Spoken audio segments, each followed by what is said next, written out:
Hi guys, David here with another science update. So today we're going to talk about the antibacterial properties of nanosilver, and especially how the use of nanosilver may be contributing to the development of more persistent strains of bacteria. And this really gets to the idea of natural selection.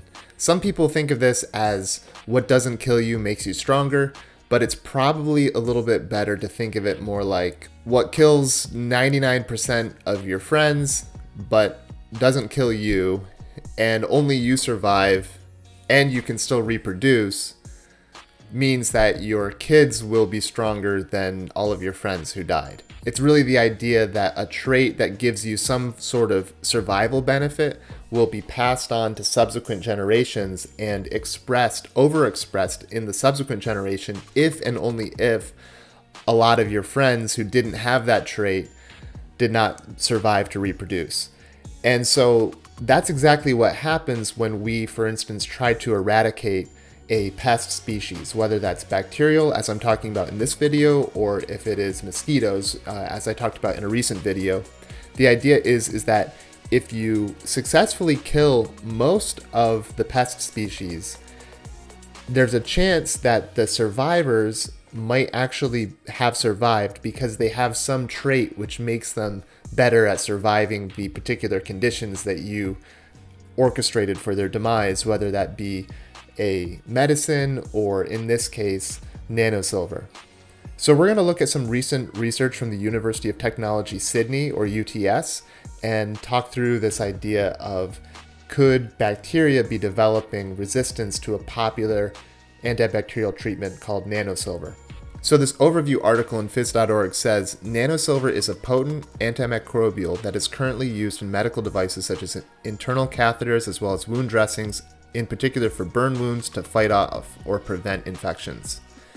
It is also one of the most commercialized antimicrobial nanoparticles and has been incorporated into consumer products from personal care products such as soaps and toothpaste to washing machines and fridges, even children's products such as kids' socks to prevent odor.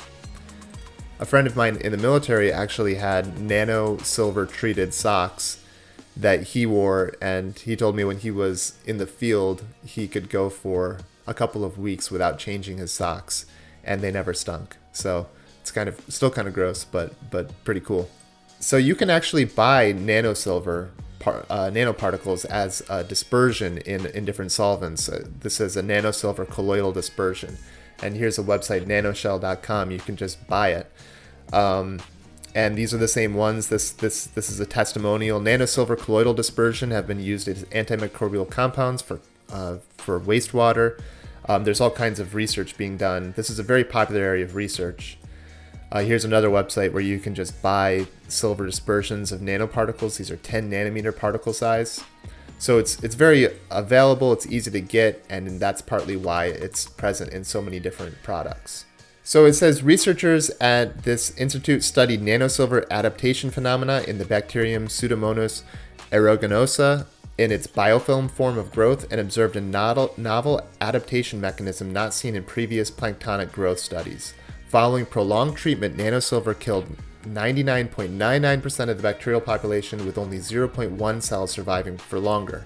This minute fraction of persisters resumed normal growth upon discontinuation of the nanoparticle treatment. So in this study, they were looking at how these different bacteria could resist antibiotics, silver ions, or silver nanoparticles, and trying to understand if there was some relationship between the antibacterial resistant biofilms and potential bacterial resistance to these different silver treatments. So we're going to focus in on the silver treatment aspect of this study. So I want to talk about one of the figures of this paper, in particular, figure 4. And so what we're looking here is in figure 4, caption A, you see the fraction of survivors. And so what this is showing is basically the population growth or the population decline, depending on what you're doing, for different populations of bacteria.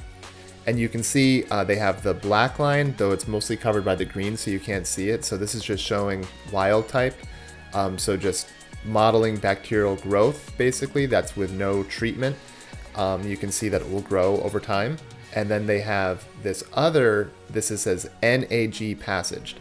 So what this is, as we learned before, there were trials in which they exposed a bacterial population to nanosilver, and 99.9% of the bacteria died, but a few of them remained. And so what they did was they took these small remaining colonies and they took them away from the silver, so they weren't being exposed to the silver anymore, and they found that they would regrow quite comfortably after being removed from the silver. So they weren't growing in the presence of the silver, but that small fraction that survived was able to bounce back as soon as you removed the silver.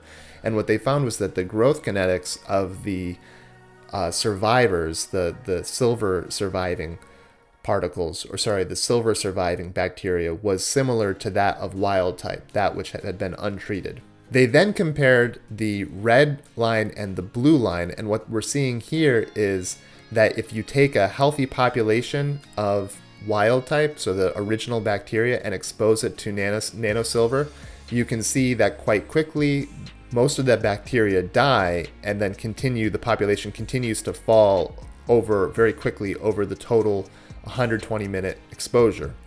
Whereas if you took a population that had survived that small fraction that had survived an original treatment with nanosilver, and then regrew that population, and then exposed that population to the nanosilver, you see that also most of the population dies, but it actually has significantly better survivability than the population that had never received silver treatment.